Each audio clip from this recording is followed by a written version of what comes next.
Le rêve d'un homme ridicule de Fédor Dostoïevski. Quelle étrange histoire que cette histoire d'un homme ridicule qui prétendait connaître la vérité, laquelle, selon ses dires, ne pouvait être entendue de ceux qui le traitaient de fou. Mais ceux-là même, qui le traitaient de fou, ignoraient bien que cet homme savait plus que tous les autres qu'il était ridicule, et du fait de son seul orgueil, il ne voulut le reconnaître devant personne. Et puis un jour il eut fortuitement l'intuition puis l'étrange idée que rien n'avait de sens. Plus précisément, ça lui était égal qu'il y ait quelque chose ou qu'il y ait rien.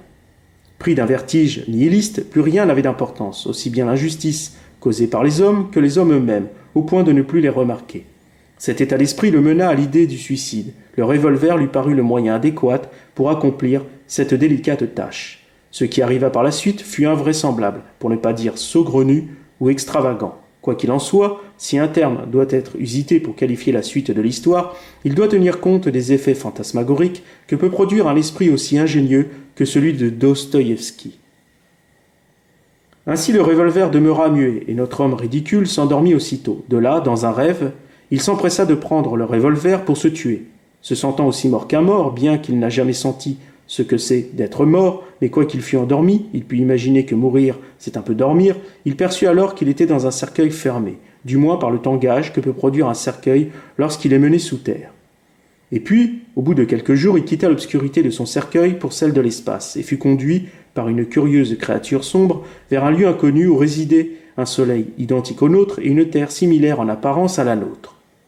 Et comme par enchantement, comme cela se passe régulièrement dans les rêves, notre homme ridicule se retrouva sur cette terre en train de contempler les merveilles qui se présentaient à son regard, ainsi que ses habitants dont les yeux étincelaient particulièrement et qui étaient certainement dus à ce même état de pureté qui recouvrait nos lointains ancêtres avant qu'ils n'aient goûté du fruit de l'arbre défendu. Ces hommes et ces femmes étaient pleins d'amour, pleins de cette qualité d'être qui touche le sublime et qui de bonté, de gentillesse et de simplicité irradiait d'eux-mêmes comme si ce fût Dieu lui-même qui séjournait en eux. Notre homme ridicule eut vite fait, comme le serpent en son temps, de corrompre toute cette nature, et bien qu'il n'ait pu faire autrement du fait de son imperfection, il fut la cause du péché originel. Il s'ensuivit tout un tas de dérèglements, identiques en tout point à ceux que connaissent les humains. De là, notre homme ridicule, pour faire taire sa conscience, se dénonça et implora de le crucifier pour absoudre sa faute. Persévérant dans cette voie-là, ils le menacèrent de l'enfermer pour le faire taire. C'est alors que son cœur se serra avec force, comme si la mort fût à l'œuvre. Mais aussitôt notre homme ridicule sortit de son rêve.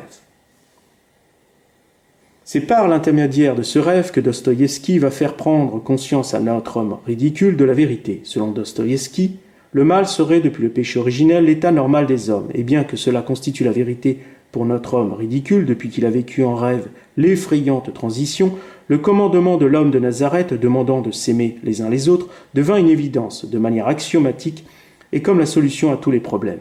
À travers cette nouvelle, Dostoïevski révèle donc la vérité, non pas sa vérité, mais la vérité nue, comme si elle se trouvait sur la croix et que les hommes ont lynché, comme si elle fût un ennemi à abattre. Bien que fantastique, cette courte histoire en dit long sur les convictions profondes de Dostoïevski. Là où beaucoup d'auteurs, et je pense en particulier à H.P. Lovecraft ici, parce qu'il fut un précurseur majeur de la littérature fantastique et qui maniait ce genre avec maestria, n'en profita pas pour autant pour y signifier la vérité. Ces auteurs s'engouffraient dans d'épaisses ténèbres sans que jamais le lecteur n'ait affaire à une révélation cathartique qui serait en mesure de lui ouvrir les yeux là où il n'était pas disposé à l'entendre autrement. On peut bien entendu citer C.S. Lewis et J.R.R. Tolkien, dont les œuvres ont allégorisé l'esprit des évangiles, mais le chemin qui mène à cette compréhension est de l'ordre de l'interprétation.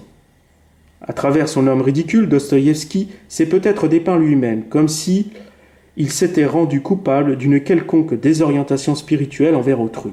En devenant cet homme ridicule, qui avait fini par aimer tout le genre humain, parce qu'il avait fait siennes les paroles du Christ à propos de l'amour, Dostoïevski se reconnaît pécheur, et en tant que tel, l'enseignement de ce même Christ lui est apparu alors comme le seul capable de sauver l'humanité de sa propre folie. La chose est assumée, les convictions de Dostoïevski, via cet homme ridicule, n'en déplaise à certains lecteurs, sont ici mises en lumière à travers un narratif fantasmagorique où la créature sombre qui le mena dans cet autre paradis terrestre n'était autre que le diable en personne. À ce propos, notre homme ridicule sentait à son encontre une répulsion profonde, dont Dostoïevski lesta d'une charge négative qui ne trompe pas.